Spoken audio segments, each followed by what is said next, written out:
like a tomate. Hey, hey, Blakberry talk. Yeah, we up, no, we locked in.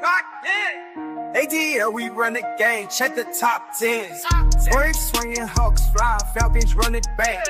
Every play, every take, yeah, we speaking facts. City behind me, we never gon' fall off. Talking that smoke, got to play like a call off. Falcons in motion, they running that route. Austin transition, we running them out. Brains in the post, yeah, they swinging for real. If you ain't tapped in, then you miss a field. Blakberry got them tuned in on the daily. Everything real, we ain't talking fugazi. Numbers on live, check stats, it's amazing. We calling plays like we work for the Navy. Blakberry talk, yeah, we up, no, we locked in. ATL, we run the game, check the top 10. Swinging, hawks fly, Falcons run it back. Every play, every take, yeah, we speaking facts. Like, I've been on top of the wave. We talk sports like you part of the game. Know what I'm saying? I ain't gotta explain. I'm in the booth and I'm calling the planes. Never no bias, we talking about wins. Blakberry popping, they tuning again. Straight from the A, so you know what it is. If it's a tape, let me stand on it big. Falcons need rings, we know that it's coming. Hawks on the rise, you know how they grilling. Brace in the home, we popping the bottles. ATL up, yeah, we eating the column.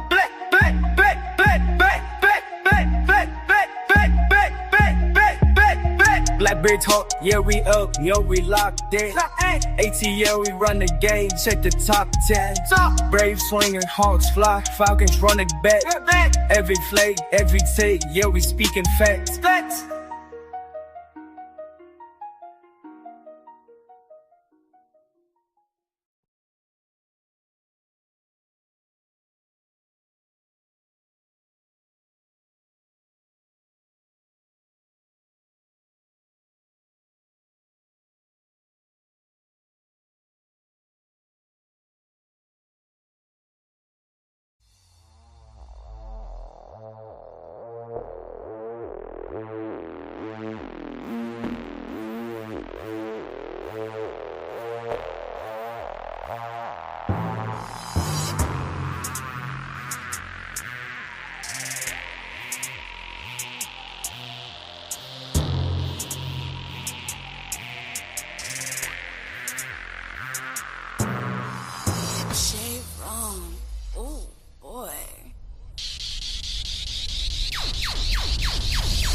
Now if it's a party, I know I slide through. Ain't why me shine with no dime when I slide through. Hey bitch, I'm elevator high when I slide through. I keep it Yes,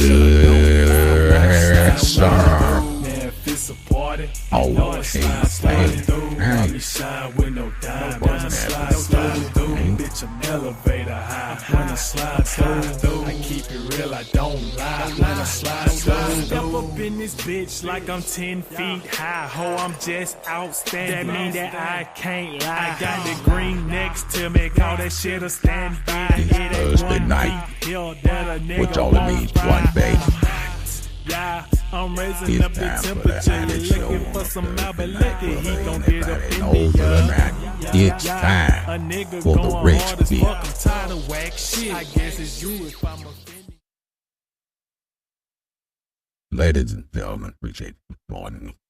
We go jump right into the topic for the night. Of course, y'all know it's a lot going on in this past week before we get into some regular season football. But we're going to talk about some of the moves that have been made this week as far as flexing, who stayed and who's there is, who's on this 16. Oh man, practice squad, who was they trying after BM&B, who fish still see on this thing.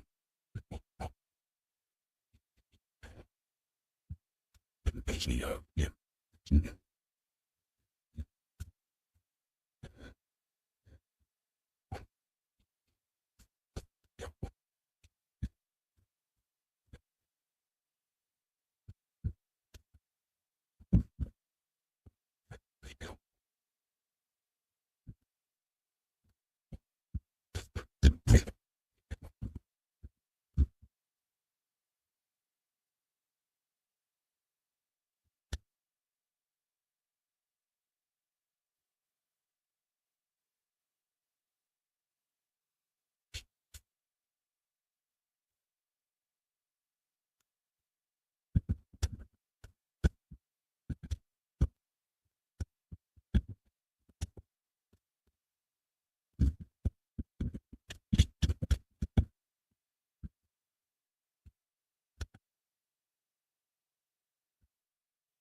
apologies. I still had the mic hooked up on the on the soundproofer. Still had the mic on the sound condenser. So apologies for that. But yeah, so we're gonna get into these moves that's been made with the Falcons, man. The fan base is kind of at odds with one another because a lot of people want people to see things a certain kind of way. And it's all over the place. You got fans that's looking at the this right tackle situation. We're going to talk about that too. A lot of fans, they don't want to admit that they phoning it in, but the way that they talking, it's almost like from right side of the position and the situation we in with it, they pretty much saying it without saying it, they saying we cooked. So a lot of fans don't want to admit that that's what they saying, but that's surely what they alluding to. So we're going to talk about that in a little bit. But first, let's get into the official 16-man practice squad. And the reason that, I know some of the general fan base might be thinking, like, why in the world do we care about who on the practice squad? Well, the significance of it is that we actually have some guys on the practice squad that if we needed to call them up, they probably could come in and they could probably still make some noise. They could probably still make some kind of difference, maybe, just based off of the potential that people see in them. It's not, I must admit, this is not the average practice squad. We do have some talent on this Falcon practice squad that I actually, when I did the tape on them this all season, I was kind of impressed with them. And I'm going to go over those names. But before I do, let's get to the loyal compadres and compadres of the shadow. Y'all know how we like to do it on Thursday night, baby. We like to make sure everybody included. But before I get to the loyal compadres and compadres. Hey, your voice sound crazy as hell, boy. You know what it sound like? Sound like a goddamn one of the folk they got the hole in their neck talking on their box. That what you sound like. Yeah, I still sound like that right now. Yeah. Oh shit. All of it. Oh y'all, I bet y'all know what it is. Hold on. I bet y'all know what it is. I've been in the lab, y'all. My bad. Hold on. Look, they talking about you scaring my kids over here. You ain't seeing what they All right, how it sound now? There you go. Hey, I didn't know it was gonna work even when I went on the damn page. So I've been in the lab, man. I've been doing some doing some narration on some stuff I'm working on. And I finally figured out how to use this damn voice mod on here. I didn't know it was gonna work outside of the damn app. That's good to know. Hell no. I'm like, what the hell? That motherfucker sound like Barry White with a hole in the throat. Just Rose just say must be his uncle or dad.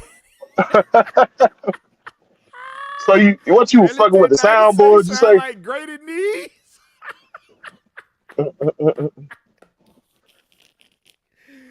Oh man, I was trying to figure out why folk were leaving up out of here, bro. They thought it was some demonic shit going on. Hey man, we got Will the Georgia Reaper down from the depths of Georgia, man. Appreciate you coming through, Will, man. What's up with you? yes, sir. Ain't shit. Out here in these streets. Yes, sir. I'm gonna be out there a little bit later. All right, so Oh no, I ain't working. I'm just in the street. Oh, you just in the street. You just Yeah. frolicking. Yeah, hey, what they say, you don't hear them hazard lights. I ain't in the street like. All right, so we got. Oh, hold on, wait a minute.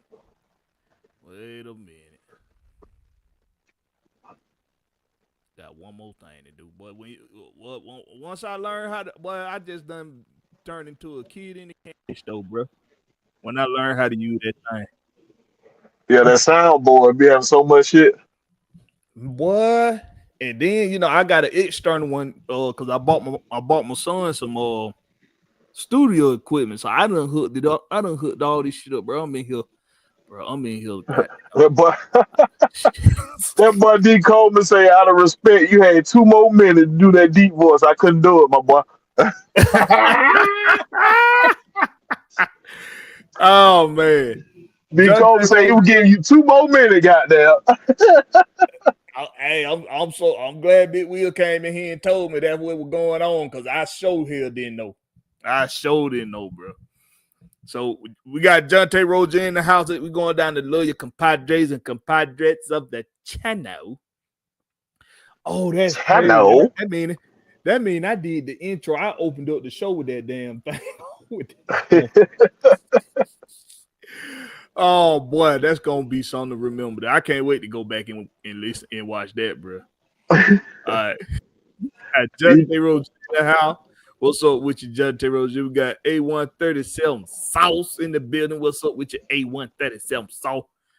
D. Coleman in the house. What's up with you, D. Coleman? D. Coleman in the building. He say, "Whoa!" I didn't know that. I got to go back and listen to that shit, bro. ATL 251 say, "What the fuck?"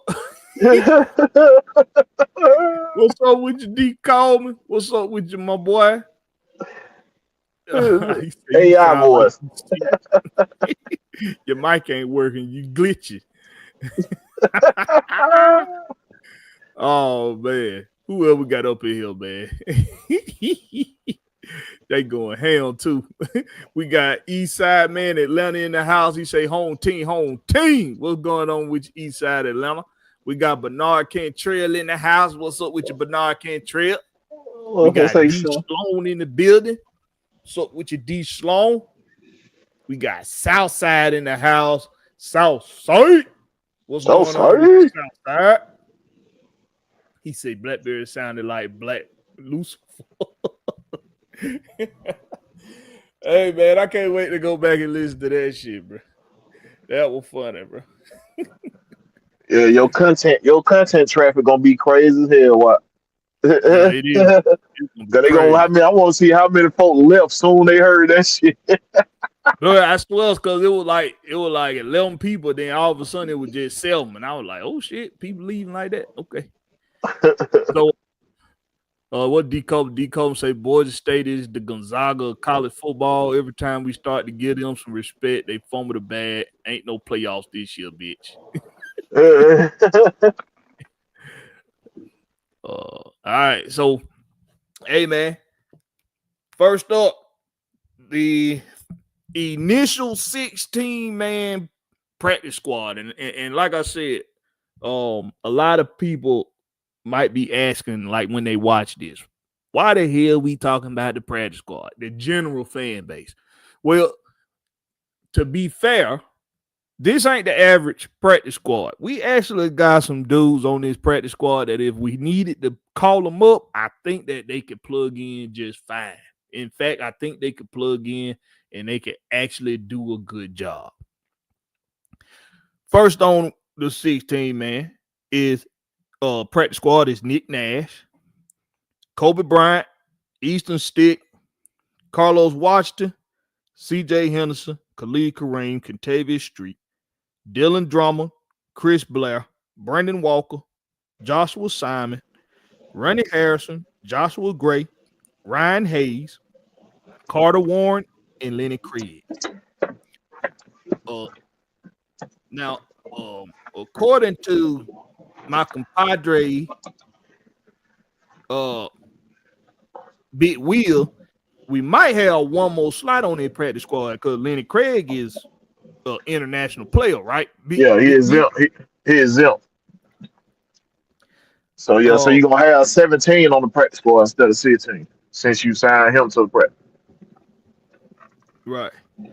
I'm hoping that is the case because it is one more name I think they might want to bring back to put on this list. Who you talking about? Who you talking about, bro?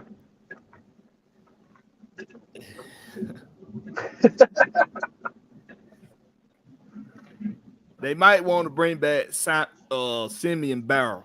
Ain't nobody signed him yet either. I've been checking. Ain't nobody signed. Nobody signed him yet.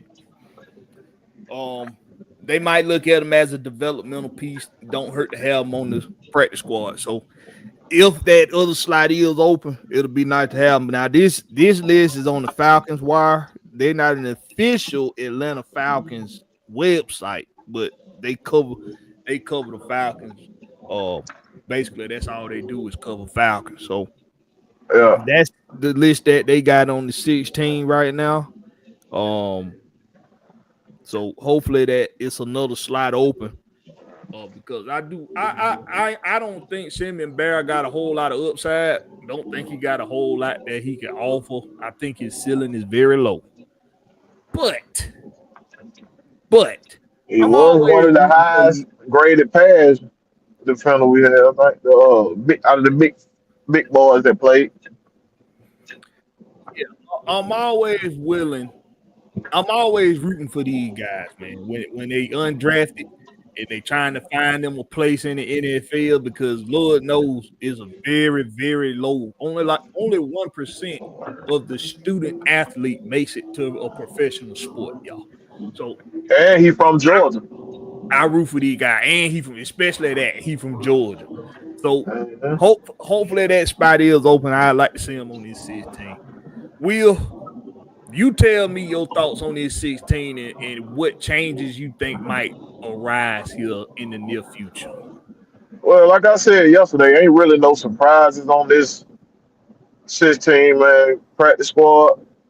A lot of the people I told y'all were probably gonna be back if they made it through the waiver wire, which I didn't think Nick Nash nor Kobe Bryant would make it through. But like I said, goddamn, your boy Terry knows some shit. Like you were saying, that nigga knows some shit. I told you this, he did some voodoo. Yeah. Anybody that touch these players, you gonna goddamn lose your hair or some bullshit like that. So I don't know, man. Hey, but it weren't really no surprises on them. They really didn't bring in any outsiders beside on the offensive line. Right. And D. Coleman, Fuller not on the 16. He on the 53 already. He on the 53. If they only had 52 signed, they made him on the 53. Yeah. Hold on. So that opened up another slot because he was in the practice squad. So we got two slots. That's we got two slots. That's what it means by we might have two. Okay. Yeah, we got two slots. He was on the practice squad. Once they initially did it, he was on the practice squad. Yeah, because Trice on I also, yeah. Actually, no, that was the other thing I was gonna get into. The official hold up. Initial. We still got 52 there. Nah, it's 53. I was just looking at it earlier. I'm finna see what it looks like. Who took Trice spot? Because we had 52 with Trice on them. We had a spot open. Oh, yeah, that lineman we traded for. Michael Jarrell. Yeah, that lineman we traded for. Yeah. All right, let me go to. I need to get me another keyboard. I really need to take my goddamn laptop to Apple so I can start doing my screens on that laptop, bro. I ain't got that. So that boy. Reading them comments off the phone, boy. Oh, yeah. I'll read them, but if I ain't sitting still, especially, but I typically don't try to do nothing if I ain't sitting still. But I ain't even reading from it when I'm on that phone. I ain't even trying. Yeah, like when you read them on the phone, like StreamYard do some bullshit. It hide the earlier message and give you the later messages. Then it bring back the earlier message. I'm like, what the fuck is this shit? Be fucking your rotation all up. All right, where this shit at?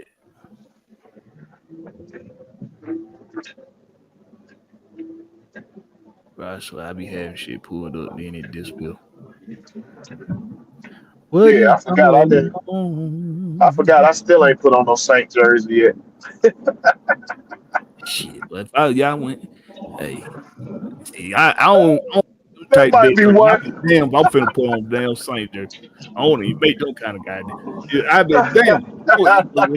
If I lose that damn bet, then you just gonna have to Hey. talk bad about me because I ain't putting on no damn Falcon or no damn You Saint. see, I ain't put it on yet. That shit was a year ago. I ain't put shit.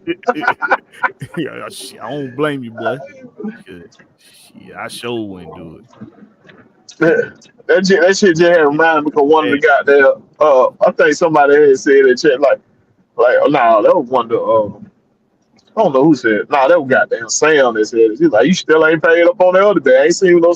I said, you sure damn ain't seen no goddamn Saint jersey. Sure ain't seen no Saint jersey on. it ain't gonna see it either. I ain't gonna see you, goddamn. Shit. That one bet I might have to renege on, goddamn. Oh, like I said, bro, I don't blame you one bit. All right, so this what they got. Is this a 53? This is it's 53. It's a 53-man roster now. Hold up, did you talk about that crazy ass trade that went down? Nope, we about to get into it though. Boy, that shit stupid. We But about to get into it. they gonna ride Jerry Jones. They gonna tear his shit up.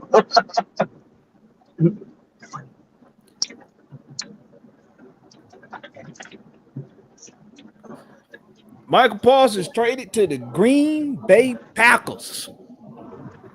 Ooh. Oh man. So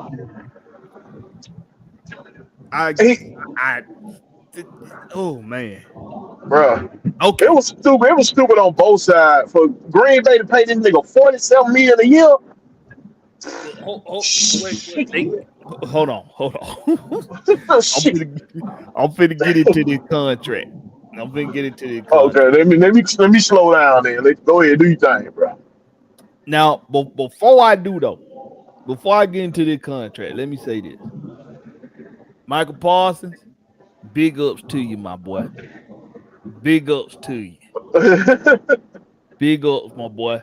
You bet on yourself. big up to his goddamn agent, nigga. Fuck. Hey, but big up to him too, because he was very vocal. Woo. He been very vocal this entire time about his worth and how they ain't appreciating his worth. He been very Yeah. vocal about that. So Yeah. he bet on himself. I just wouldn't appreciate his work then, guy. He paying that motherfucker. Man, but I'm gonna tell you though. Now they send him to Wisconsin. Now they done send him Now, to Green one Bay of gonna be the nasty. Green Bay gonna be nasty. coldest places. They send them from that dry heat, but at least it's heat From the to that dome damn heated. The dome heated, yeah. to that damn splinter cold. They send them to Hold splinter up, but cold. you got to remember he played in Penn State though, so you know what it's like to be cold. He played at Penn State. Wisconsin cold and Yeah, Pennsylvania that's two different. you right now. That Trust me, I know it get cold in PA, but that Wisconsin cold, that's a whole nother kind of cold. And he ain't been in that cold in quite some time too. But look, these are the details of his contract. All right, so oh my goodness. All right, so he was traded for 2 first-round picks and Kenny Clark. uh-huh. That kind of shocked me with Green Bay. I thought Kenny Clark was gonna retire damn Packer. They probably wanted to get the goddamn Georgia but Green Bay wasn't having that shit. Wyatt. They probably wanted Wyatt, but they said hell no. Yeah, they say we're Oh shit. Joker. Green Bay said we'll get the old Joker. Who wins? Oh, okay. Before we get into the numbers, forget about the contract. Let's just look at the upfront details, the 2 first-round picks and Kenny Clark for Micah Parsons. Let's look at that first before we get into the contract. Who won on this as far as that part of the deal go? Who won? Dallas or Green Bay?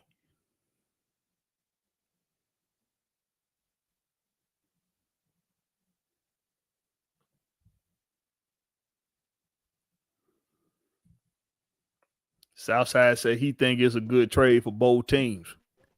What you think, Will? Who won that trade? You need to think about it, huh?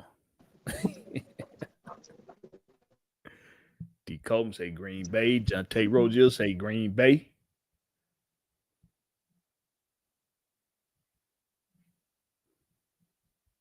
Will must be having some audio issues. Or he can't talk right now. Hey, man. First of all, something I always say when it comes to trading draft picks, you can't look further than 2 years past the year you're in. So you couldn't look past 2027 anyway. You couldn't look past it anyway.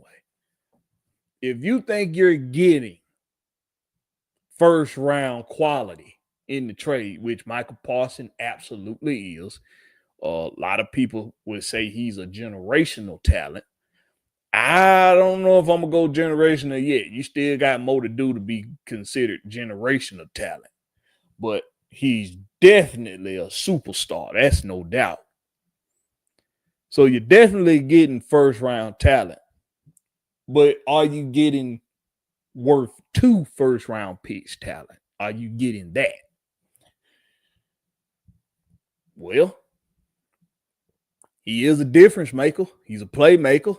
He makes plays that most defensive players can't make. As a matter of fact, this is where the generational part come in at. It ain't but once in a generation that you get a guy his caliber. So I think I agree with Jonte Rozier. I think that was him that said it was who was that? Was it D. Coleman who said that? Who said it was a good deal for both sides? Southside.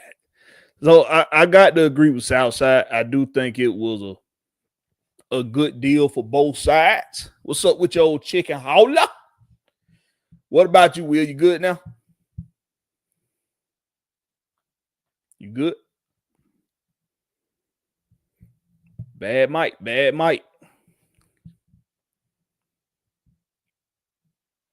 Until we'll get it situated. We're going to get his take on it in just a minute. Let's go over the contractual details because it got people in a stir, to say the least. Me personally, man, I ain't gonna never goddamn. I'm not gonna ever, talk shit about how much somebody else getting paid. Hey, man, that's what them people think he worth. That's what they're gonna pay him. Now, if you want to look at it, if you want to try to dog the franchise and say, well, they don't know what the fuck they're doing, they ain't trying to build right. Who determines what building right is? Los Angeles Rams won just not that long ago, won a championship doing it a way that a lot of people would have said you shouldn't do it that way. You shouldn't go all in on one guy, even though it is at the quarterback position, and think that you pretty much go all in so you can win. I guess it's like playing blackjack or playing poker. If you go all in, that's the biggest risk. They went all in and they won. A lot of people can say that you can't sustain that. Well, who cares if you win it all at the end of the day? If you got confetti and parade and trophy and jury and all that good shit, who gives a fuck about sustaining it? You just want that feeling of winning. And sometimes that's enough. Sometimes that is the glory in it all. So hopefully Big Will get his stuff sorted out soon. But let's get into the details of this contract. Boy. All right. Pause, trade the back.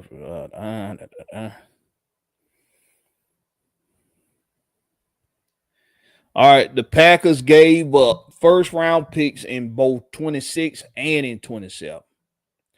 Along with the 3-time Pro Bowl defensive tackle Kenny Clark, to get the 2 all-time pro edge rusher who agreed to a contract extension with Green Bay. And before I go into this contract extension, I'm reading this from WBLTV.com reporter Rob Mayadi, I think that's his name, Rob Mayadi. He's reporting this on the WBALTV.com website. And he says the contract extension is for, oh my goodness, a record-setting $188 million over 4-year contract that includes $136 million guaranteed over 4 years. Oh boy. So if you calculate it, we're doing all this in real time, right? We're gonna do the guaranteed $136 million guaranteed over 4 years. Excuse me, is $34 million a year guaranteed. But if you do the whole amount,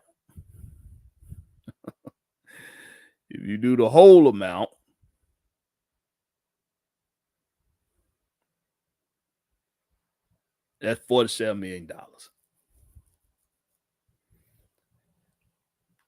$47 million over the next 4 years. He will literally be able to open schools and he could literally take 2 years' salary and purchase a professional team somewhere with 2 years' salary. He could purchase a professional team in some sport somewhere with 2 years' salary and still have another 2 years to collect another professional team worth of money. Hey man, that's a big contract. Your boy Micah Parsons just got paid. Your boy Micah Parsons just got paid. You bet on yourself, man. And I'm not one to like. I look at what Green Bay has. They think they have a quarterback. I think they have their quarterback. I do. I think they have their quarterback.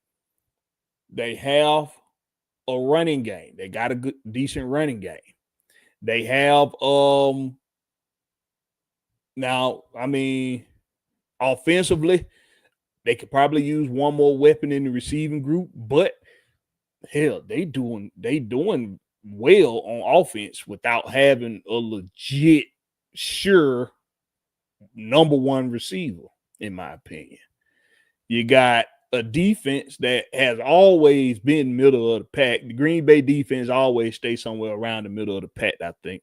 I think they might have had a big fall off a couple years back. But for the most part, they stay somewhere around the middle of the pack. You add a Micah Parsons to that. The NFC North just got real interesting. It just got real interesting in the NFC North. Southside say, I think Matthew Golden could be that number one receiver this year for Love. It's possible. that boy Jaden, he has potential as well, but a lot of when it comes to him is he kind of get in his own way, trying to do too much sometime. I think if he mature a little bit more, start taking the game more serious, and that's what a lot of these young dudes' problem is. They don't take the game as serious as they should. He also could be a number one. Jaden Reed, he could also be a number one receiver if he got it in mind, right? But yeah, there's potential on the offensive side of the ball and on the defensive side of the ball. Now, losing Kenny Clark in the middle, you still do got some dogs in the middle for Green Bay. But adding Micah Parsons to that, you probably just elevated that defensive side of the ball to the point to where the NFC North is going to be very, if it was already competitive anyway with Minnesota and Detroit. It was already competitive.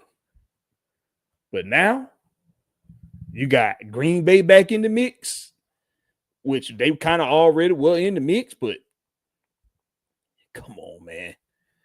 Yeah, I like Christian Watson too, Southside. Yep. So, and then Josh Jacobs in the backfield. So they got a lot of potential there. It just got real interesting in the NFC North, man. Big ups to Michael Parsons for getting paid. Not gonna never hate on that. As far as Green Bay goes, it's not a bad move for him. There's always ways to get back in the first round to figure that out over the next 2 seasons. If you can't figure it out in 2026, you'll probably be able to figure it out in 2027. If you feel like you need to get back in the first round, they might not think they need to get in the first round. Y'all know my mantra. Fuck them picks. If you get a good trade, well, them picks probably don't even matter. I mean, a lot of people say, well, how you going to build for the future? It's just 2 years. And really it's just 1 year. It's really just the year after, if you think about it. Because 2027, you can figure out. It's a lot of shit you can figure out in 2 years. So it's really just 1 year. You can still build your future and not have your 2026 and 2027 first round picks right now. You can still figure it out. Let me see what y'all saying. Southside say Christian Watson. I just seen that one. Yeah, I agree with you though. Jonte Rogers say Watson can't stay healthy. D. Coleman say that Green Bay wide receiver room about to be a battle royal because when it's time for them to get paid, everybody can't stay. Yeah, because Jordan Love is up for his contract extension, I think. Or did he already get extended? Let me see if Jordan Love been extended already. I don't think he has.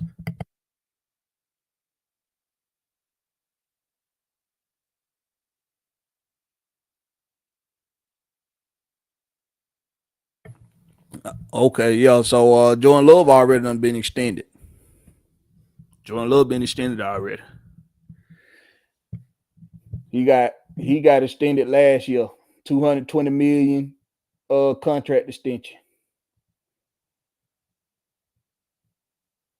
220 to 2028. He got a $220 million contract extended to 2028 last year. So Love already been paid. So yeah, you about to pay Michael Parsons. I'm interested to see how if this is a top heavy contract, if this contract spread it out more over the 4 years, meaning it's even every year, or is it a bottom heavy contract? I mean, I'm real curious to see. But as far as Green Bay goes, man, a lot of people gonna try to clown them for paying all this money to this dude. But if they think this dude is generational talent, which is what a lot of people think, and he does get on the field and he backs it up on the field. I mean, the proof is in the pudding right now. me personally, I don't want to put the generational tag on them yet until I see more of it done. Oh, I mean, give me 2 more seasons. Give me 2 more seasons of being absolutely dominant the way you have been. You can't digress. You got to stay consistent with the dominance to be considered generational talent. Ed Reed was consistent with the dominance. He was consistent with it. Charles Wilson was consistent with the dominance. LT was consistent with the dominance. Ray Lewis was consistent with the dominance. So when we talk about generational talent, you can't have this hot start that you done had the past couple seasons. And then now that you done got your contract extension, you fall off a damn cliff or you become pedestrian. Pedestrian ain't generational. So you done got paid. So Michael Parsons, this is the part where we start really paving your way into history. We start paving your way into the history books. You done got paid. Now what? Don't make Green Bay regret it. And the NFC just got a lot tougher too. Not just the NFC North, but the NFC just got tougher. A team like Green Bay, in my opinion, was going to be fighting for that 7th seed anyway. Well, now it's a good possibility you might have 3 teams for sure coming out of the NFC North. We ain't played no football yet, but just based off of what we know and what we've already seen, our Falcons going to have to win this division. We're going to have to win it by any means necessary.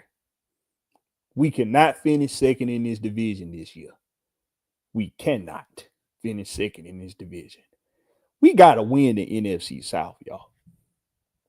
We got to. Jonte Rosier say, don't count the Bears out, Blakberry. They added Grady. Boy, stop your mess, boy. I don't know what happened to Big Wheel. He must be in a bad area. He out there in the squeaks. He out there in them squeaks. D. Coleman say, I think Green Bay got a bunch of B-, B plus wide receivers. First one gets 2 and they gets locked in. Absolutely. That's the it really, in a nutshell, right there, D. Coleman. In a nutshell, right there. That's how you pretty much, that's how I would sum it up for the wide receiver group in Green Bay. First one of them guys to get the iron hot and keep it hot.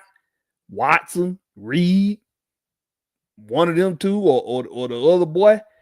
If they get that, if first one of them get that iron hot and keep it hot this year, that's who gonna get paid. And you might be seeing a Jaden Reed out there on the open market next year. Might be on a trade block, might be getting cut, whatever the case. The boy he was very arrogant coming into this league, and he talked some cash money shit too about the Falcons. So we gonna see what happened with that old Reed boy. If Christian Watson catch 5 before he do, that's who gonna get paid in Green Bay. Oh yeah, and I can't forget about Golden. I think Golden a solid number 2 though. I think you're a solid number 2. All right, man. Let's talk some Falcon business. Right tackle needs to be tackled. Does the right tackle need to be tackled? Meaning, do our front office need to tackle the situation at right tackle? Caleb McGarry decided after the was it after or before? Before. No, the day of. The day of the deadline for the 53 was which was this past Tuesday.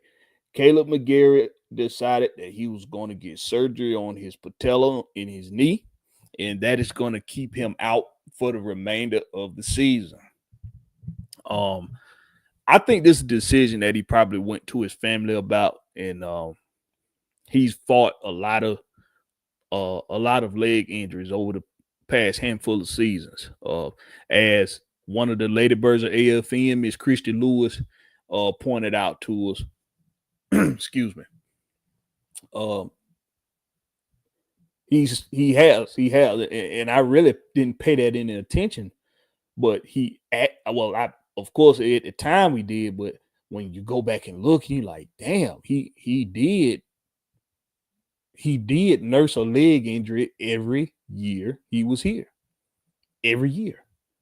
Except for 1 or 2 years. He been dealing with leg issues, and it's been keeping him out for significant time.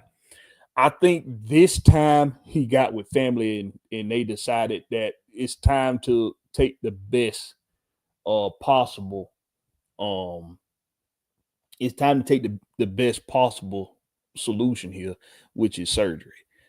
I can't blame him for it. You know, you're getting older.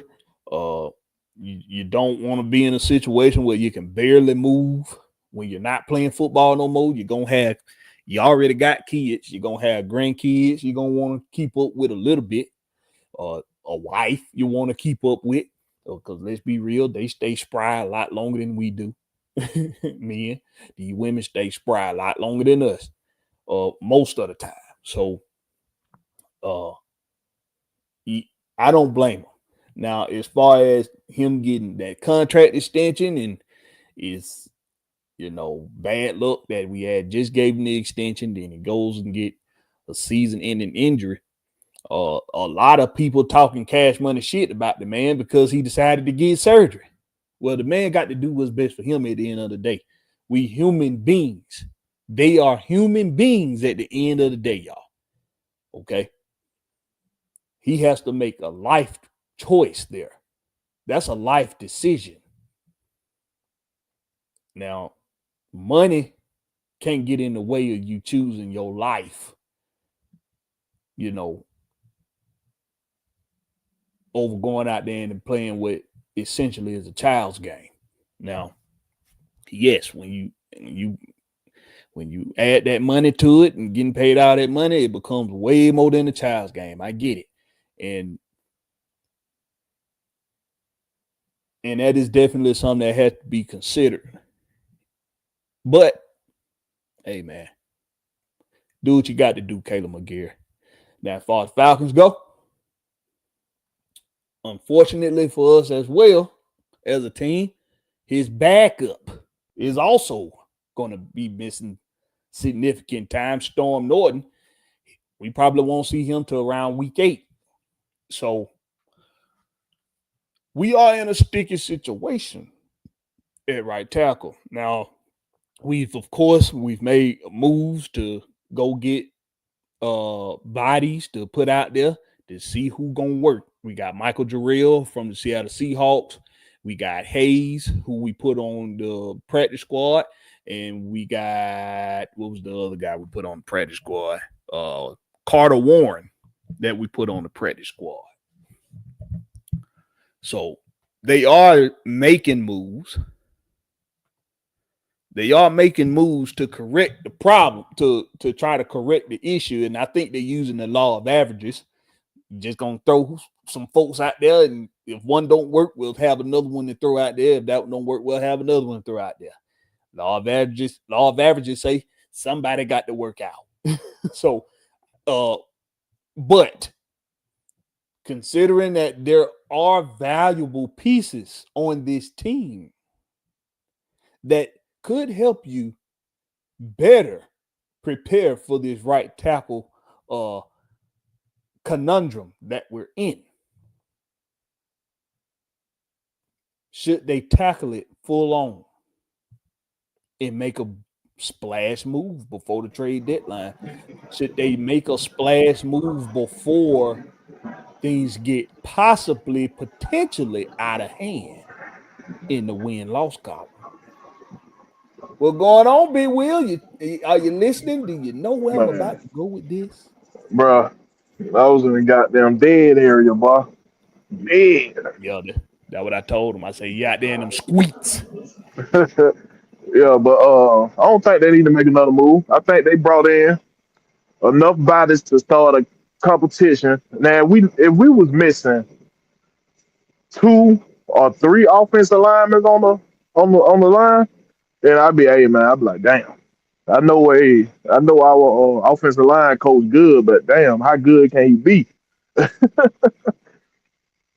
But for missing Caleb McGarry's spot, I think we can fill that void by simply like they signed 4 tight end, dog.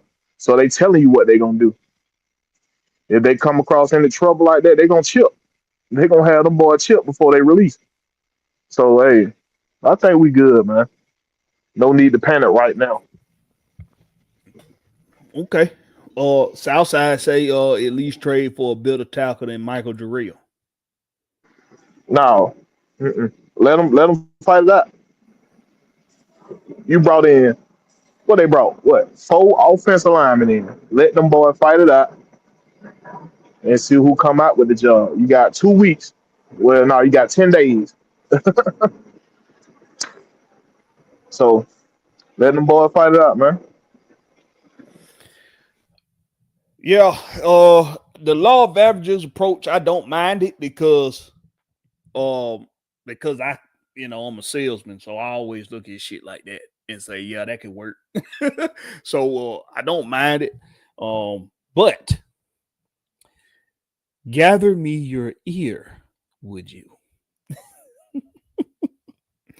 So I alluded earlier this week on what was we on? I think we was on Let's Be Clear or Fan Speak. I think it was Fan Speak. I alluded on Fan Speak earlier this week that I see a possible person being traded if somebody cleared waivers.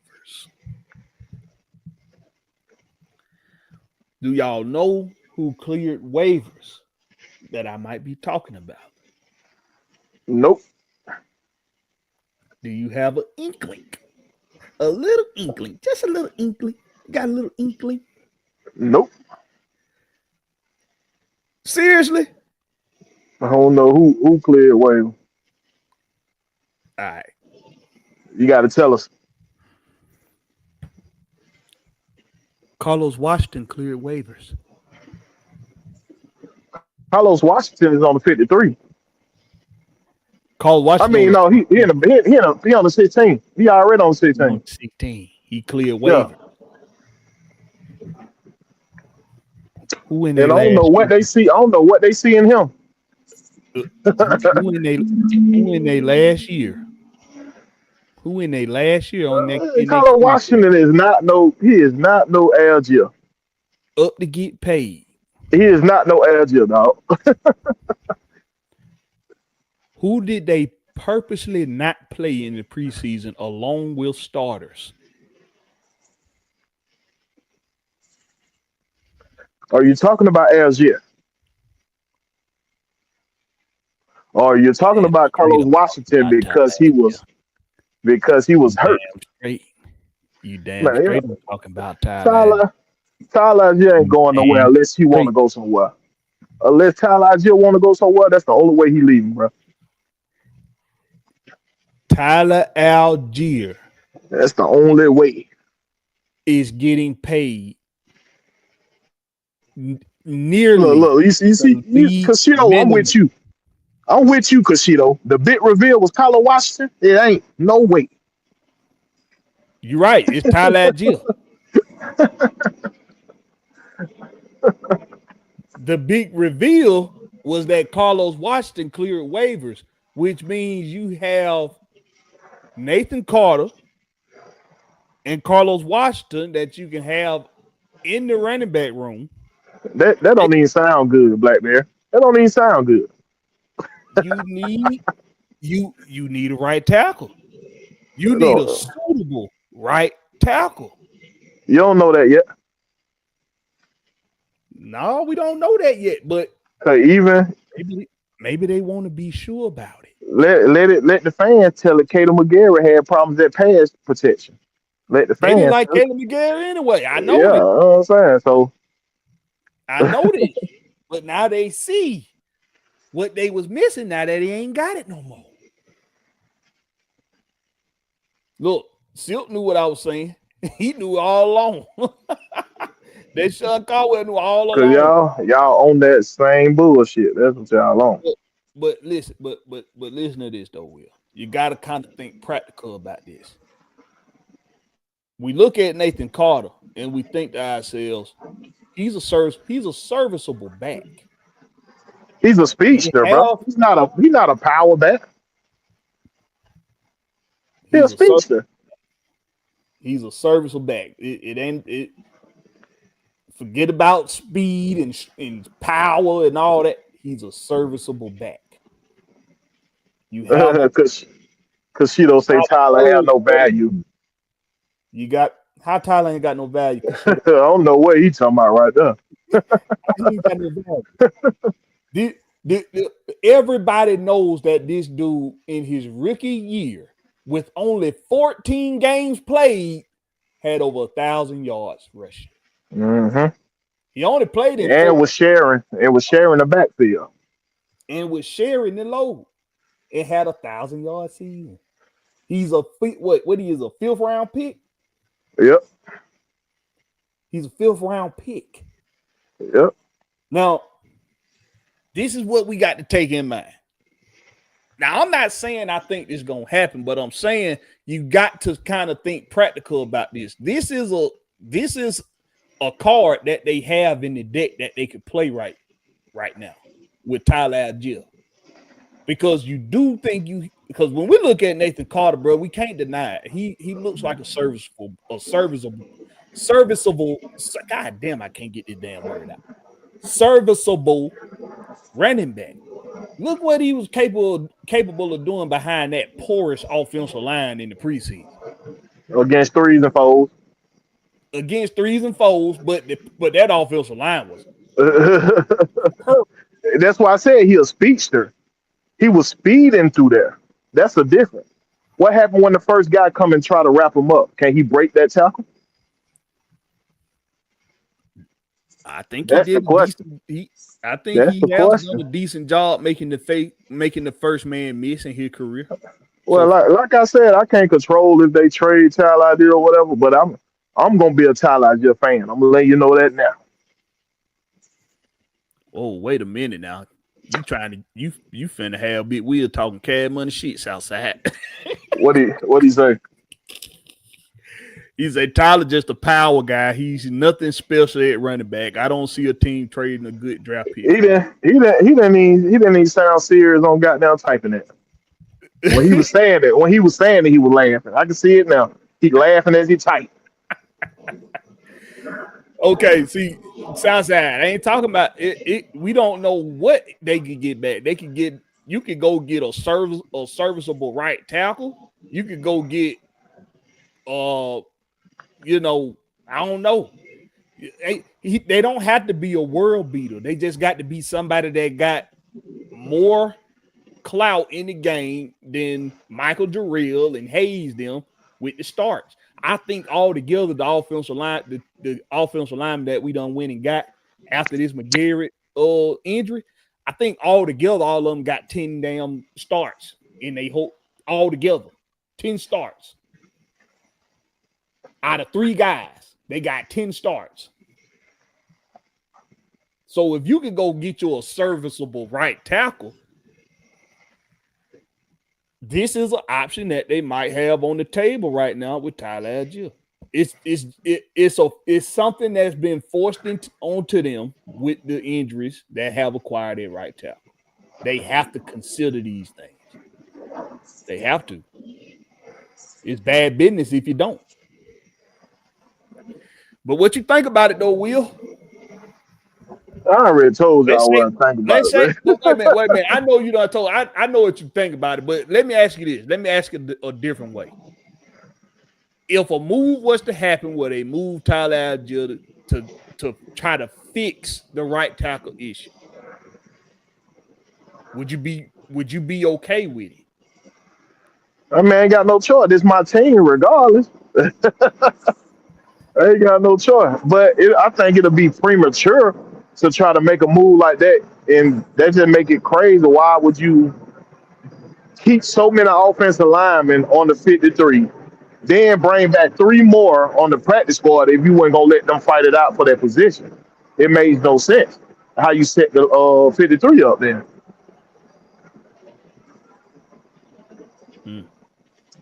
Cause we got to think about it. They had eight 53.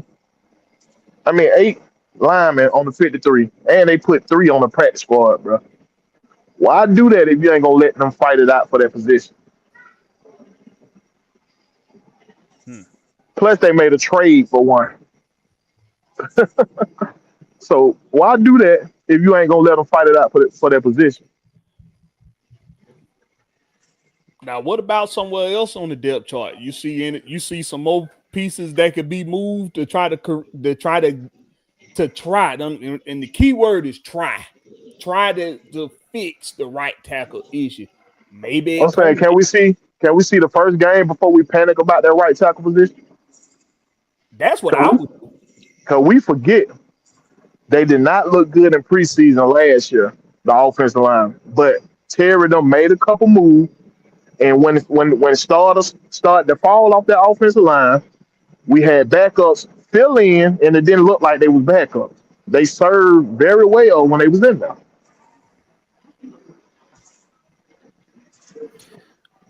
Cashido say, nobody's saying he can't go, but his value isn't high enough for what Blakberry proposals.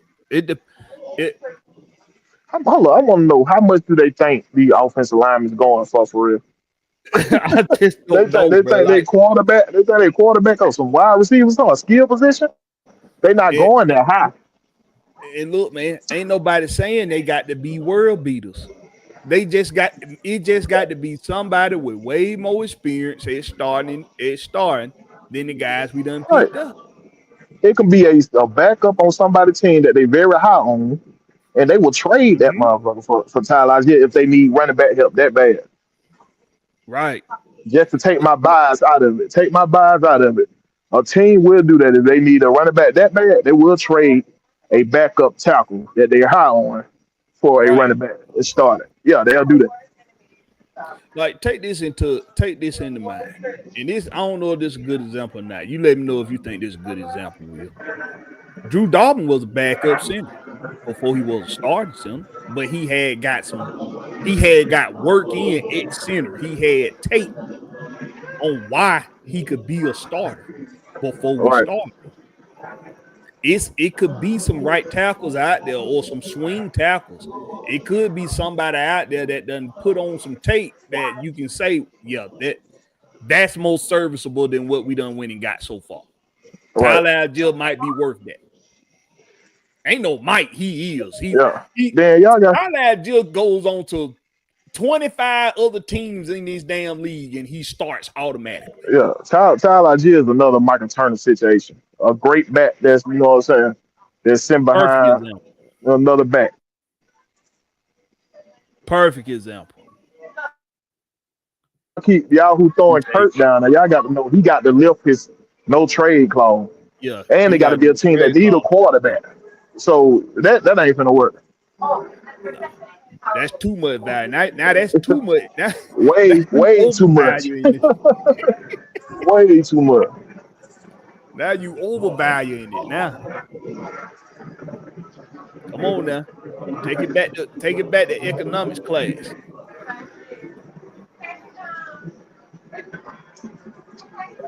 D. Coleman said a starting caliber right tackle is going to be tough to get if Tyler Jill is the centerpiece of the deal. Once again, D. Coleman, it ain't got to be somebody that's starting right now. It could just be somebody got some proof in the pudding.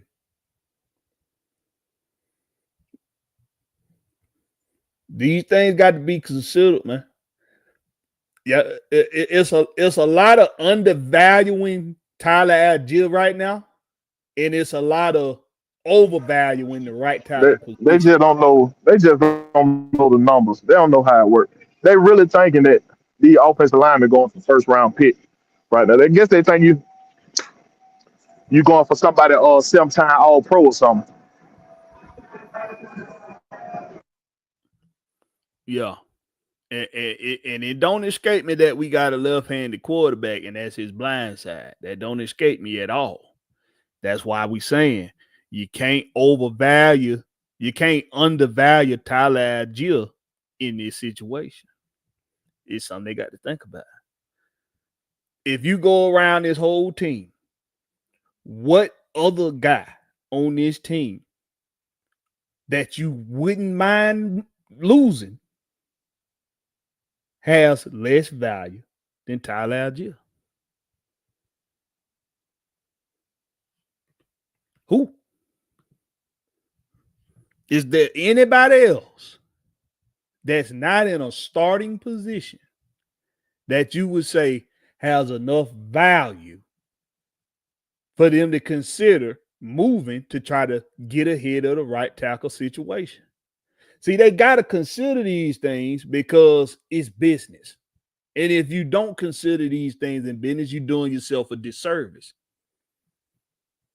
So you have to consider these things. Because Shido do not like it one bit. He might like Tyler Algier more, or I don't know. He's saying Tyler Algier ain't worth enough. He's saying he ain't got enough weight in the value position. He said he was gonna just listen, but he's still giving his 2 cents. He said, "Now I think that's a good value because you'll get more than a serviceable right tackle." Well, you saying if you move Kurt? He said, "I know the numbers. I asked ChatGPT as well." Oh, you're an analytics guy. Okay, that explains a lot, Kashido. That explains a lot. You're an analytics guy. Well, it's cool, but people know what they see when they look at Tyler Algier running the ball. And He's what he off of Phillips.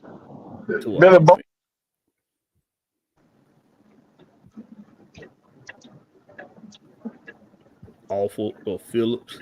You talking about they got the same kind of value as Tyler Algier? Nah, man, one of them. Nah.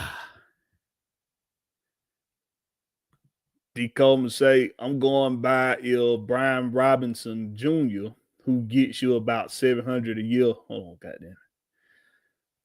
Robinson, he only gets you about $700 a year. Oh, that was the dude that was in Washington. Only gets you 6th. Only gets you 6th, and you traded a 7 for Jarrell. Tyler ain't gonna get you much more than Jarrell anyway. Tyler Algier is a much more valuable running back, more serviceable running back than Robinson. And I think you know that. Robinson has been the #1 target running back in Washington over the past, 7 years? Oh, not 7 years. I'm tripping. In the last 2 seasons. Has he gone over 1,000 yards yet? Let me see.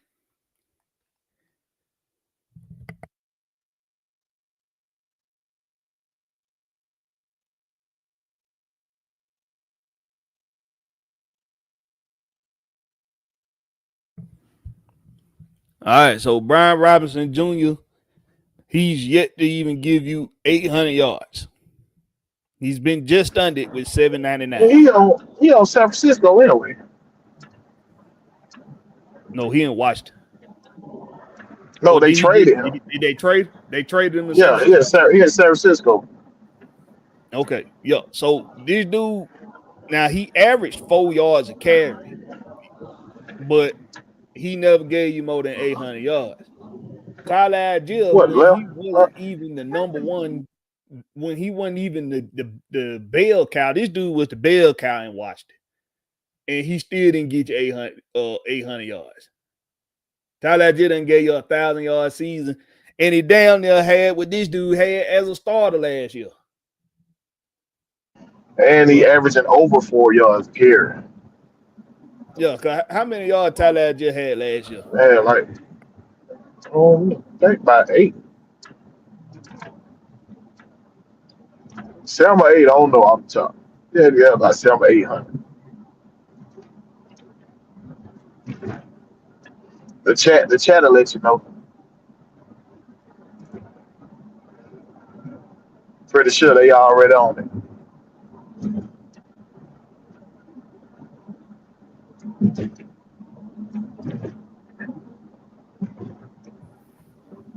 Come on, what they might not want to say it because they the one trying to make the case he ain't valuable enough. But they know he's valuable enough, bro. Come on. He's a starting running back on a lot of teams right here. On half of these teams, he's a starting running back. He had 644 yards, so he had 140 some yards less. 140 some yards less than the number one target in the backfield for Washington. So you kind of devaluing. You're kind of devaluing the dude. Like I said, Southside. Tell them to go put it in the fantasy. Go, 1,000-yard season.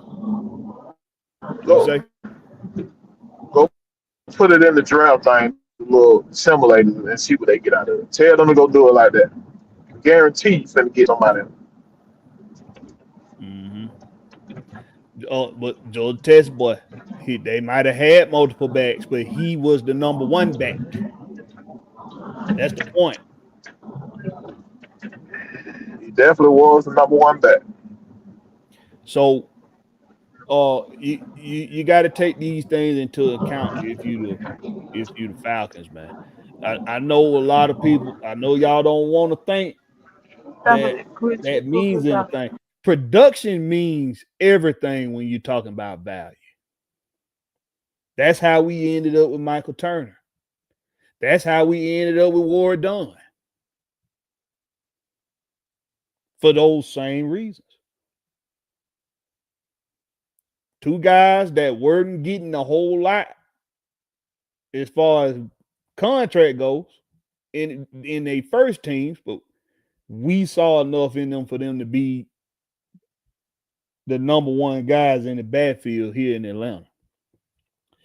We purposely did not play Tyler Algier. Now, I know that wasn't because that might not be. I ain't going to say it completely wasn't.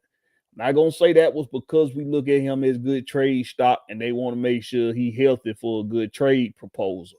Not saying that's the case at all.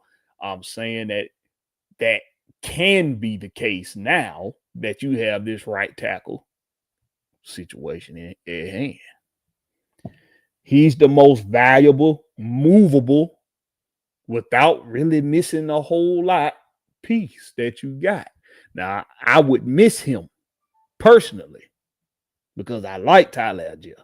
I want Tyler Algier here in Atlanta. But I'd be foolish to think that they not looking at him as a piece that could possibly fix this right tackle issue. All right, let me see what y'all saying. Because y'all don't like this shit at all. I thought Big Will was going to be the one I had to goddamn fight on this. It's y'all in the chat. Casito said, now I agree with that Blakberry about Brian, but it's close as fuck. It ain't that damn close. Brian Robinson, he a one-trick pony. Southside say Brian Robinson has also been, I've seen that already. T. Cole say if you think Tyler is better than Brian Robinson Jr., it ain't leaps and bounds better. If you say so. It's significantly better. Let's put it that way. That motherfucker says trade Bijan. That's too much value for a tackle. Oh shit. We trying to get the number one right tackle in football then. And the number one. Yeah, we trying to get their whole offensive line. We trying to get the left and the right and the goddamn nose defensive tackle on the other side of the ball. We trying to get a lot then, boy. Southside say in most of those early Robinson Washington years, their O-line was not good at all. Washington had multiple backs, 644 yards, 407 a pop. The test boys say don't forget they had Eckler and McNichols too. But their number one bet didn't even get you 800 yards. We talking about value. We talking about production. That's what we talking about. He say he'll trade Bijan Hill. That nigga had 365 touches. He ain't gonna last. He Ricky A1 say, for Tyler getting 644 with less carries behind Bijan, tell me Tyler are number one. Period. Joe Tidwell in some first round picks. Brian Robinson is not better than Tyler to me because he's not. You're right. D. Coleman said, hey, he can't stay healthy. Yeah, that too. Tyler, I don't think Tyler's been hurt at all since he's been here. Tyler averaged 3.7 yards per carry in 23. He bounced back. He had a 1,000 in a down year and a bounce back. I ain't downplaying Tyler. He is what he is. Huh? Tyler ain't had to bounce back from nothing. What you talking about, boy? They just had to give Tyler the ball. They wasn't giving Tyler the damn ball. There you go. He wasn't getting the damn ball. He wasn't getting enough of them touches. I don't know what you're talking about there, D. Coleman. You used on point, but you kind of missing the point right now. Joe Table say 8-8 quarterback gave them 891 rushing yards. Jay Holland say, yo, what's good? What's up with you, Jay Holland? What's happening? Yo, Brian Robinson still ain't better than Tyler Algier, bro, no matter how y'all want to put it. You put it however you want to put it.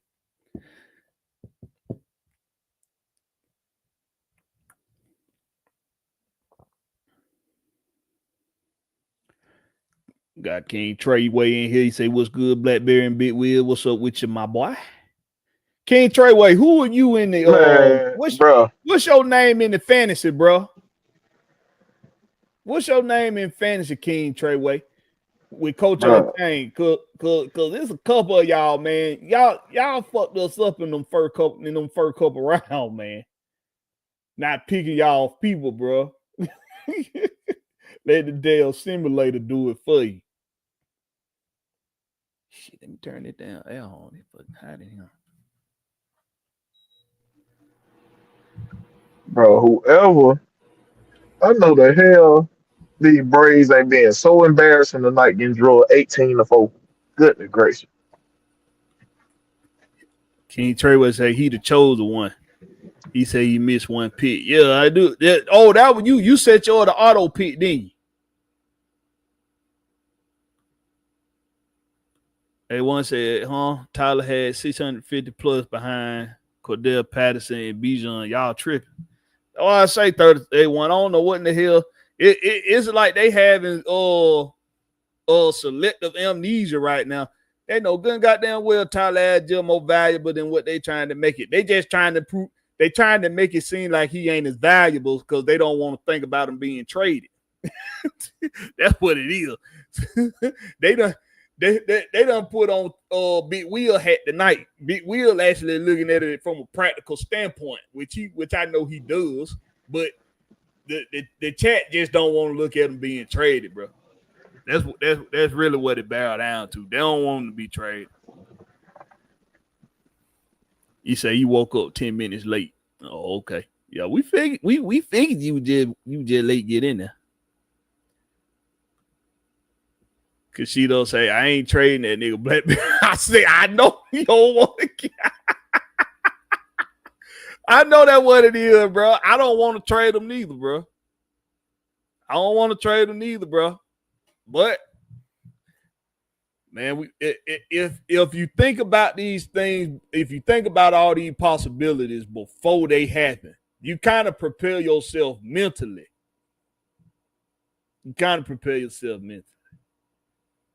He said, nah, I'm saying I'll trade him.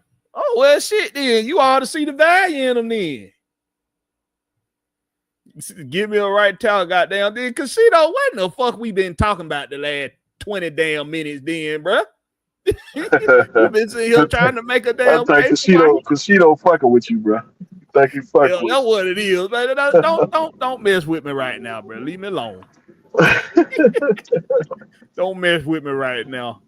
Southside said Braves pitchers were terrible today. You got a little echo down there. You got an echo? No, this nigga's stepping out the street like he got another ass at home. It's Burger King. Southside say Braves pitchers were terrible today. Yeah, getting an 18, bro. That's embarrassing, bro. Hurry up and let that nigga retire. Retire ASAP. You know you like time. Bro, I'm y'all know that song by The Dream? On here 19. Well, what's the name of that album? 1968. Is it 1960? Nah, hell, that nigga ain't that damn old. 1980 something. That 1986 album or whatever it is. That song he got on there. Wake Me When It's Over. Go, wake me when it's over. That's the song I sing when I think about them Braves, bro. Wake me when it's over. Please wake me when October done left and gone. Wake me up when October have left and gone. Crazy. And my birthday in October, so that let That's you know. The second sign I say them get rid of. They got rid of one over there. Mute yourself, Will. Mute yourself. So, my bad. Are you good? That's how I look at it with them Braves, man. Joe Ted Boy say, y'all watch the team interviews yet? Nah, I ain't watched them yet.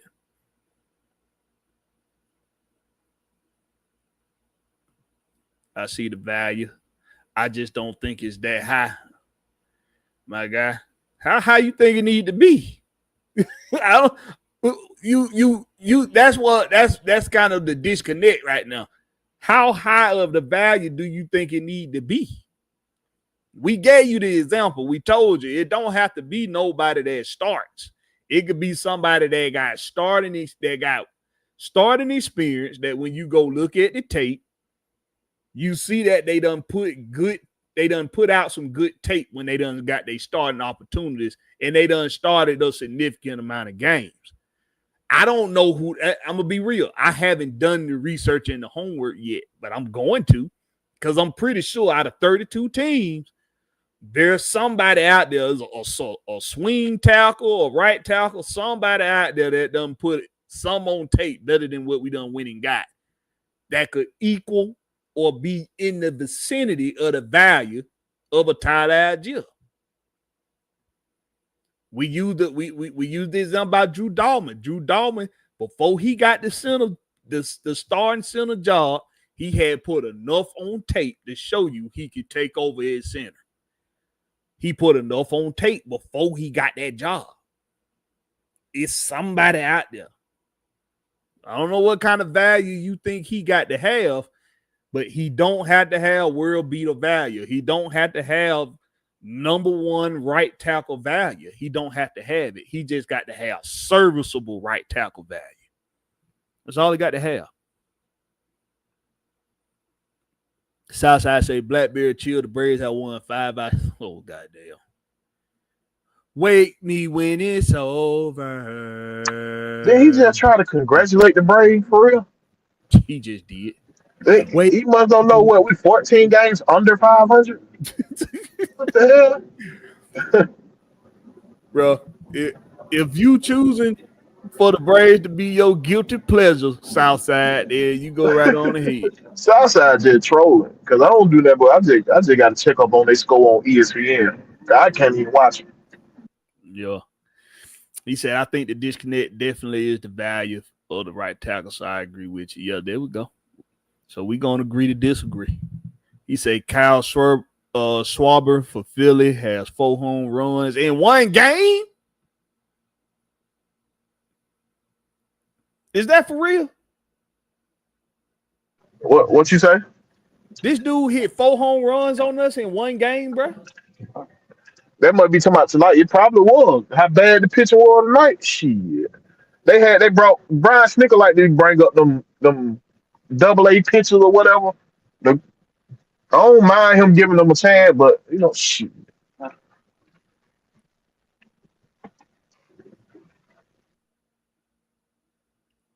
What they do? Kyle, what? Kyle Schwarber.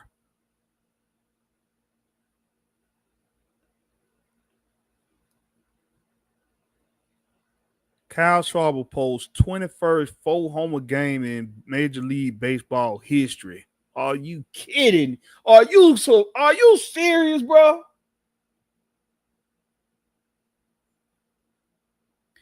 It's always Atlanta teams. Motherfuckers make history on Atlanta teams, boy. Motherfucker always making history on Atlanta, boy. You remember when goddamn Kevin Love was about to I think he tied for the most 3-pointers in a damn game. That's embarrassing, bro. If that nigga hit 4 home runs, that's embarrassing as shit. Catch you right now. Yeah. Catch you right now, okay? So what? Catch you right now, okay? Right now? Catch you right now. Cash?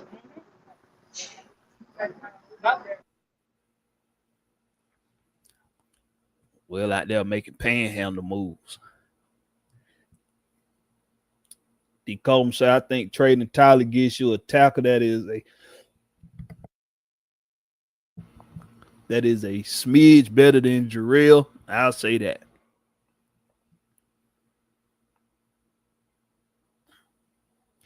Damn, y'all think Tyler ain't shit, huh? Cause I don't know, man. Let me check.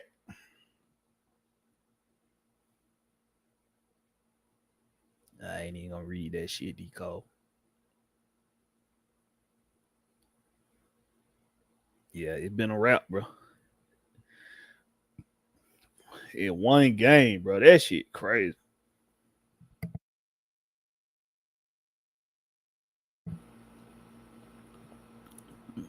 Cushido relying on all the artificial intelligence to think for him.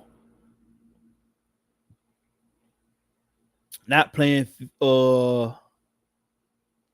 Philly, he need to be fired, Big Will. Oh shit, that motherfucker need to be. He should have been gone. He should have been up out of here. Anytime the Senate ends in Major League Baseball history, it's a bad day, bro. It's a bad day. Do you know how many games of Major League Baseball have been played since the beginning of the Major League Baseball? Do you know how many games have been played? And only 21 people, including Schwarber, including Kyle Schwab, I'm going to call him Schwab, including Kyle Schwab, only 20 other batters have hit 4 home runs in one game. Only 21 people have hit 4 home runs in a game. And here come the Atlanta Braves letting the 21st motherfucker do it on them. God damn. I wouldn't be surprised if we go down that goddamn 21 player list and the Braves on there again as victims. I wouldn't be fucking surprised. Southside say the Braves just gave Kyle Schwarber MVP on this one game. Yo, cause he already got exactly, bro. That's ridiculous, man. Brady don't care about when they care about that pocketbook. He just tied the catcher that got 50. Somebody just broke a record for getting the 50 the fastest as a catcher and getting it to the fastest in a season. I can't who that was. The catcher that just got to 50 like a couple days ago. And in one game, this motherfucker done tied him up against us. Shit. They hit 5 home runs in the first tonight and 6 in the fourth. What? Boy, my dad probably in there. He probably turned that shit off and started watching a sci-fi movie or something. Wayne Morris and Jack Conklin are serviceable, are they not? Wayne Morris? Who is Wayne? You talking about? I mean, they serviceable. Millie Mills, what's up with you? He in here with the home team. Salute.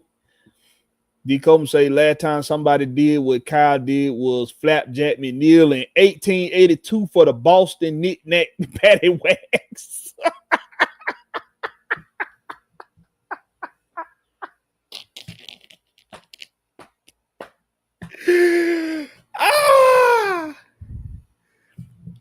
Well, you got the laugh to keep from damn crying, boy, when it comes to the Atlanta team, boy. You got to laugh. You got to. Like I always say, bro, it's hard to be an Atlanta fan, bro. It's hard. Oh, my God, bro. That's going to be all over fucking sports media tomorrow, bro. My goodness.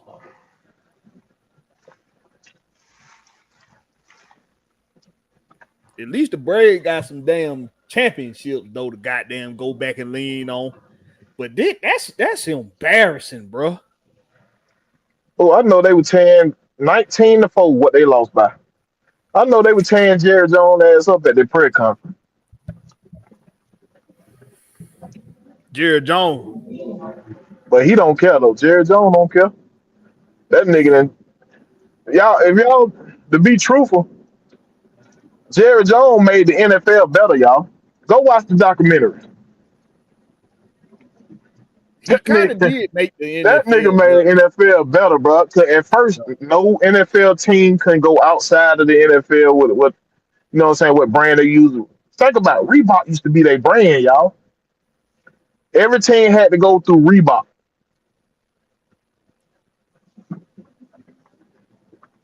Y'all, hey, when y'all get a chance, y'all go watch that documentary on Netflix. That thing good. I started the first. I watched half of the first episode. I ain't picked it back up yet, but yeah, that thing, it's 8 episodes. That thing good, and the SEC. I like the SEC documentary too. Jerry Jones might be one ugly white man, and he might have been born with a silver spoon in his mouth. But you got to give it to him. He know how to make moves. And he bet on himself. He actually wasn't born into that billionaire status, though. His dad had owned the business, and he took like some money, a loan from his daddy, and took a bet and took a chance on the oil rig, and he sold that oil rig for $100 million. Well, he took money that was his.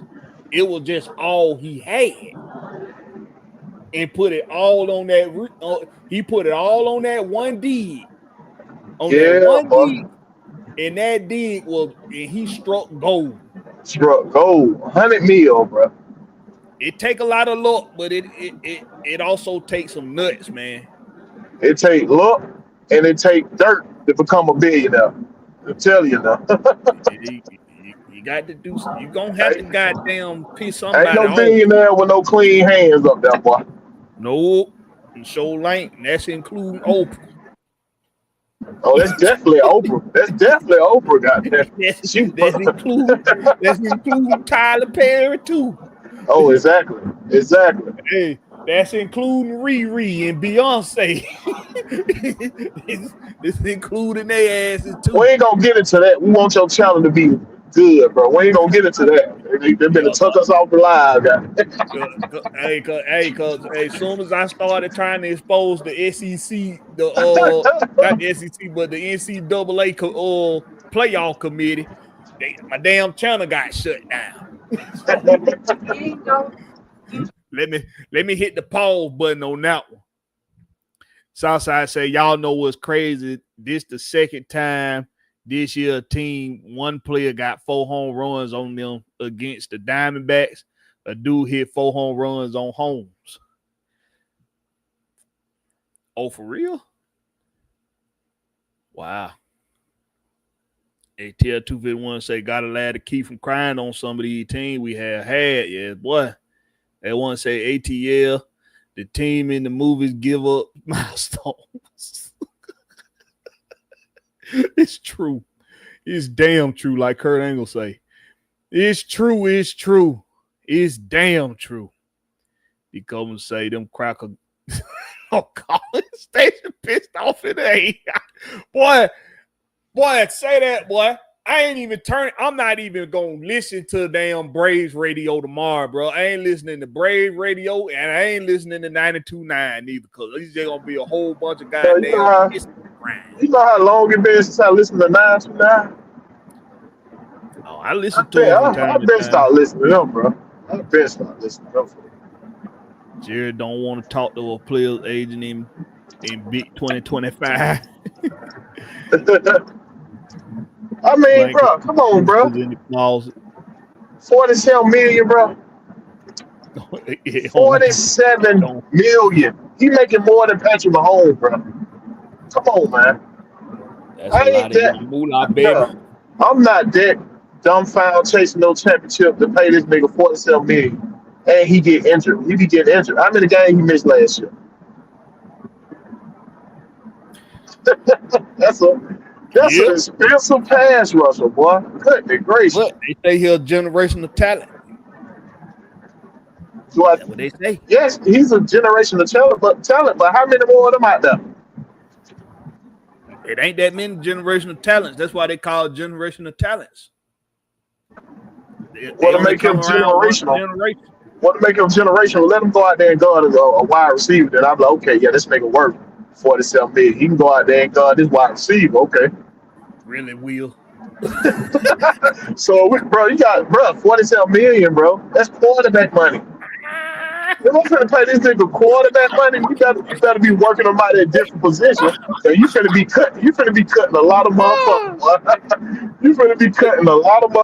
What you say, Will? You got to be able to go get me a sack. Then I need you to cover Justin Jefferson down. Yeah, then I need you to cover Justin Jefferson on third down. Yeah. So you finna be cutting a lot of motherfuckers, bro, when they got to pay this nigga, man. That boy right there off the chain, boy. And he gave this nigga 136 guaranteed, Blakberry. 136. That's 34 mil. That's 34 mil a year guaranteed to him as long as he stay out of trouble. But you already know what these powers that be about to do. They gonna put a white girl in front of him. He gonna cheat on his wife with her, or he gonna put his hands on her, or say something to her the wrong way, and he gonna be in court, and they ain't gonna have to pay him all that money. PGA did it to Tiger, NBA did it to Kobe, and Michael. They just couldn't do it to LeBron because he really undercover. Is he undercover? Cause he showed with broadcast. There ain't no party like a Diddy party. Is he undercover? Yeah, he might be from under the cover then. Shit. That man got, bro. They got a whole picture with this nigga in a goddamn maid outfit. Yeah, I heard about that. Yeah. Oh man, come on, man. Hey man. It is what it is, bro. All right, so last topic before we head up out of here, man. Were there any all-season questions around the Falcons team that were answered before the regular season kickoff? Did we answer any questions about the team that we had going into this week 1 matchup against the Tampa Bay Buccaneers? To be determined. So you can say, okay, I guess you can say we got better at linebacker because Devon Diablo is better than Landman. That's who I was starting. Goddamn linebacker was. Control was hurt. So yeah. So we upgraded there. We upgraded at safety. Well, I think we upgraded at safety. We're going to see. We're going to see on that. We got to see what Billy Bowman, see what he do with the fast wide receivers out here. So, but we're going to see, man. We're going to see. But we got the pieces in place. I want to just see. It's going to be relying on coaching this year, bro. Do the coaches put these guys in the right spot? Yeah, I already got some fuckery with your boy Mike Ford Jr. still being around. Yeah, man. So all these special team signings, like, yeah, that's crazy, man. I'm getting my indictment forms ready to fill out for the year. I got a feeling it's gonna be some damn indictments early in the season if Mike Ford Jr. get playing time on defense. Hell, I don't even want somebody running No, down. I don't even talk that up, bro. Don't talk that, because if Mike Ford is getting playing time, that means we're in serious trouble. Bro. We're in serious trouble, bro. I don't even want him on punt team, bro. And he go play special team all day long. He can do that all day. Damn, man, why? They can do that all day. Do we have Troy Anderson? Keep Troy Anderson from being out there. Do we have to dress? Come on, man. Y'all bring one of them young boys up from the practice squad, man. Let Mike Ford. They kept 3. They kept 4 practice squad all-star, 5 on. We knew Hodge was gonna be kept, but they kept Avenue. What this guy? Ford, Felipe, and got Michael Malone. Mike Malone. Oh, D'Angelo Malone. Yeah, what the hell Mike Malone come from? You said Mike Malone. Gave this nigga a name. Sound like somebody from a damn 80s rom-com. D'Angelo Malone. They signed 4 special team all-stars. Yeah. But they do say, special team is a big part or whatever. So I guess they felt like we lost a lot of games because of special team last year. So Bill say, hey, Blakberry, have this crossed your mind yet? Week 1 is gonna be Mike Hughes versus Emeka Egbuka. I don't know how to feel about Hughes. Might get cooked. Egbuka is a damn good. He's a sharp route runner. He is, but Mike Hughes ain't gave us no reason to think that he can't hold his own. When Mike Hughes healthy, he's definitely a number 1. He's a number 1 cornerback when he's healthy. That's what he done showed us. He has showed you already. So that's the big question. If we can stay healthy, bro, we're gonna be a dangerous team. Yeah, I'm not worried now one bit about Mike Hughes. It's gonna have to be up to our coaching to make sure the backups are up to par if we happen to lose a starter every time this season. So that's why I say it's gonna be very important for our coaches this year. That's what I'm looking at. I'm looking at the coaches. Because Terry done brought you the talent in here. Now I'm looking at the coaches. He called me and say, I never seen Troy Anderson in a game of operation in the same place. That's a damn lie. Troy Anderson plays some good game. You tripping. He said a game. Oh my God! I just caught what he said. I just caught on to what he said. Why you a fool, boy? Well, why that boy come up with this shit, boy? Why you a fool, boy? Where he come up with? Goddamn comedian, boy. I'm telling you. Hey man, but y'all let us know, man, before we open it up for Q&A, were there any off-season questions answered before the regular season kickoff? I know one of the questions I was asking on this team was, are we going to be able to fill that void in the middle of the defensive line, in the interior defensive line? I'm kind of with Will. It's to be determined. While I do like Rukaroro, and I do think David Onyemata is a solid veteran piece, and Doyle's got a high upside. Mm-hmm. They played a lot of preseason, and I really didn't have nothing to be excited about. But Doyle showed you something. Doyle showed me something. That boy Doyle showed me something. But that boy's violent.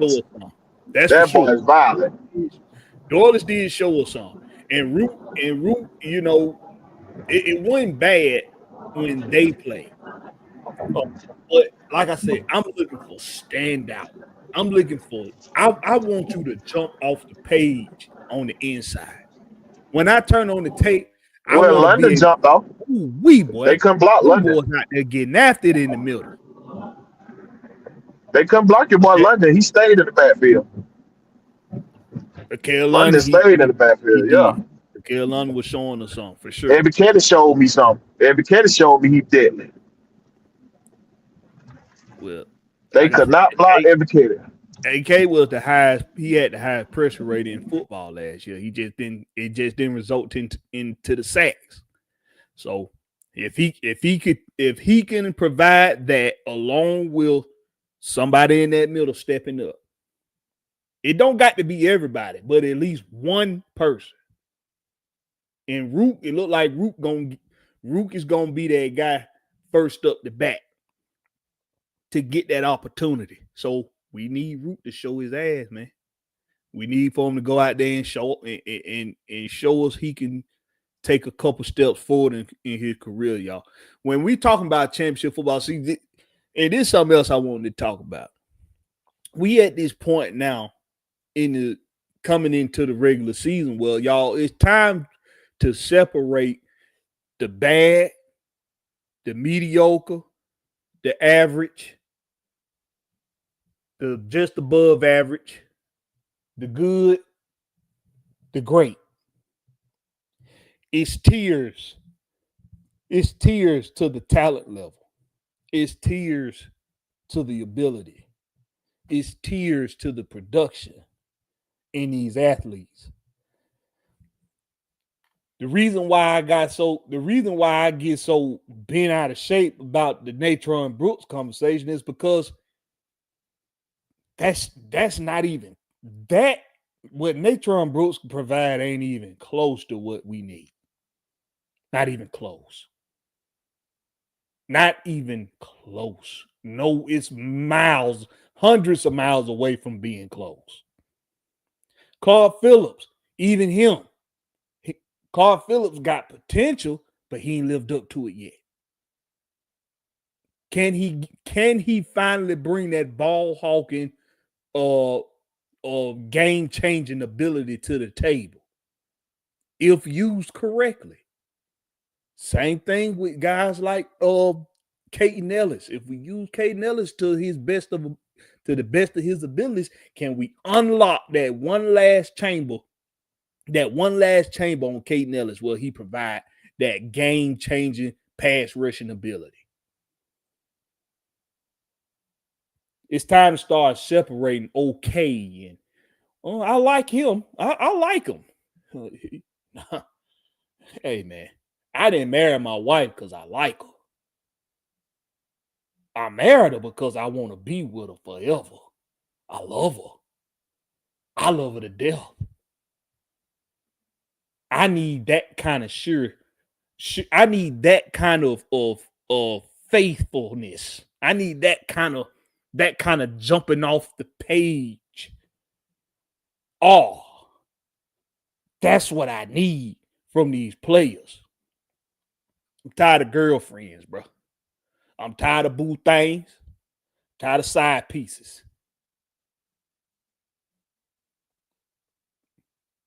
I need these guys to go out here, and I can't continue with the analogy because then it's gonna get weird. It's gonna sound weird. I need these guys to go out here and be standout talents. At least the select few, and the rest do their job and be good role players, be good supporting cast. Like D'Angelo Malone. When you get your opportunities, don't fuck it up. Don't have a man in your damn clearing your sights in the backfield, 2-3 yards in the backfield with the ball, and you let them slip past you. That's fucking up. Carl Phillips III. Don't turn your back to the quarterback and you're already 6 yards off the damn receiver. DeMarco Halems. We know they looking at you. We know these referees got their hand on the flag ready to throw it at your ass. That don't mean slow down, young fella. Keep busting their ass. Keep busting their ass. They can't throw flag on you every goddamn play. At some point, somebody gonna call the goddamn league and complain about that shit. Keep doing your thing. We need the game changers and the difference makers to be game changers and difference makers. We need the Billy Bowman Jr.'s to be the difference makers. We need that. We need the AKs to be the difference makers. The AJ Terrells and the Jesse Bates, Xavier Watts. We need the game changers to be that. We need the supporting cast to support and support well. But who gonna step up to the plate? It's time to separate the okay and the good from the really good and the damn good, the really great. It's time to separate that. We at a point now where it's time to stop overhyping the practice squad guys. It's time to stop overhyping the guys who had to fight so goddamn hard just to make a spot on special teams. They barely made the 53. We can like them all goddamn day, but now it's time to start holding some guys accountable for bringing what they need to bring to the table to play the roles that they need to play. It's time to play your roles well. Make your tackles on special teams, goddammit, because that's what you're going to play. Make your tackles. Don't get caught slipping and get that laundry thrown on you. Know your assignment. Because I'm expecting the AJs and the Jessies, the Billy Bowmans, the AK-47s, the Leonard Floyds. I'm expecting them to make a difference. I'm expecting them to be the difference makers. All y'all got to do is not fuck it up.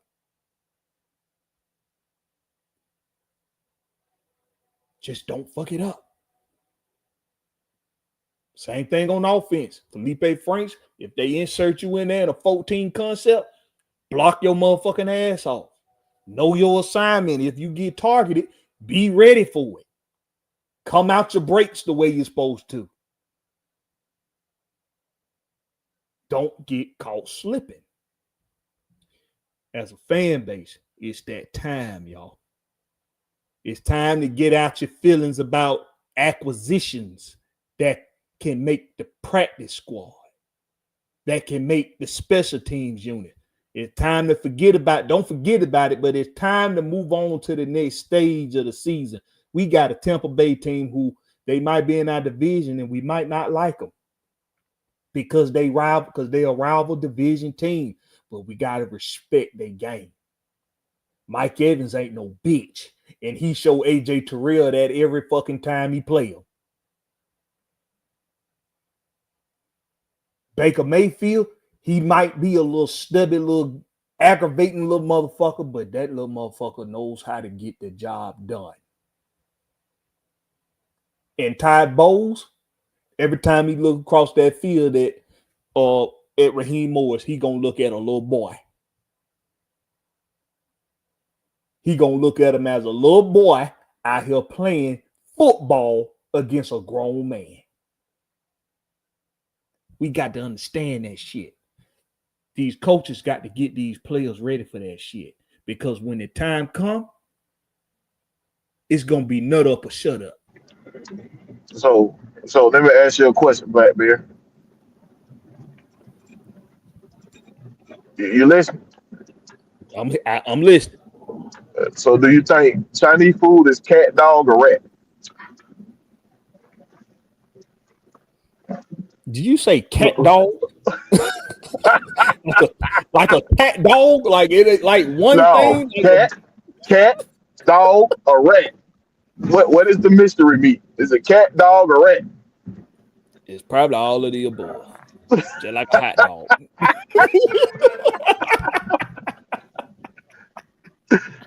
I know I had told your ass off with that question too, goddamn, because you preaching too. But you know what? In the book of Genesis, the good Lord say anything of the earth that walk with a heartbeat, it's for us to eat. As long as no, he got some that we can't eat. He got some meat we can't eat now. Hey, in the book of Genesis, anything walk this earth with a heartbeat. You got to look at lick as long as it ain't human meat. That's what it say. So, hey, man. Hey, just make sure it's clean before you eat it. Make sure they cleaned it. Make sure it's clean. Make sure it's been burnt good. You got to burn it real good. So, all that in your word, man. So, hey, man. Hey, man, listen, y'all. 3 does say Falcon picking up sneaker links. I'm tired of the sneaker links, bro. It's time to move on from the sneaker links, y'all. It's time to move on from the sneaker links, bro. It's time for us to put some jewelry on that finger. It's time to get that jewelry. So you can't put that jewelry on those sneaker links. You lying. They put jewelry on sneaker links all the way. They ain't putting the one they go on that married finger. They putting jewelry on them though. They put jewelry. You can't put that ring on those Yeah, you can't put that one on them. But they show icing these women out. They crazy as hell too.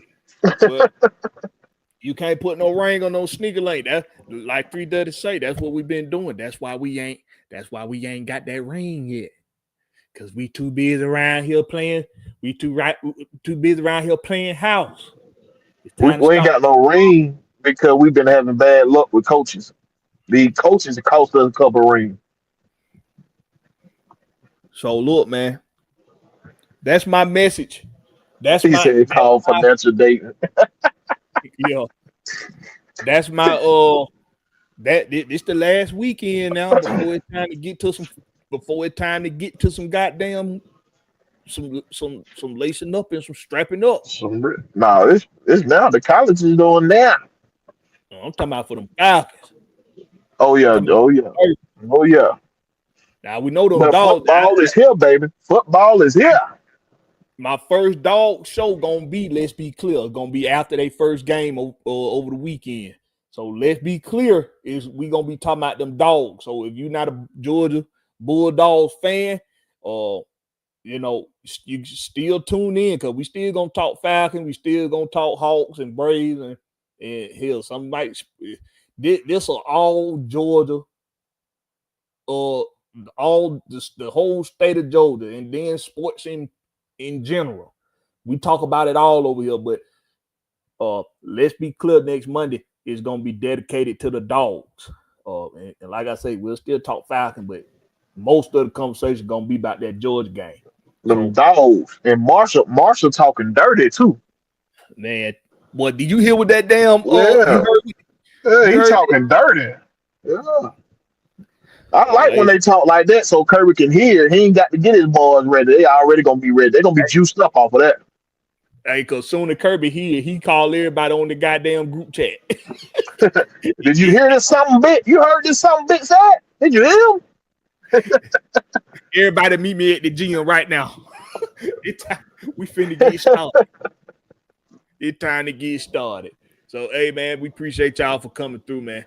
Y'all make sure my bad, man, because I don't let the time catch up with me. But I want y'all to make sure you're tuning in to Will the Georgia Reaper on his channel on YouTube. Y'all go check him out. And we appreciate the love y'all continue to give over here. Hit that like and subscribe button and catch us on the flip side, home team.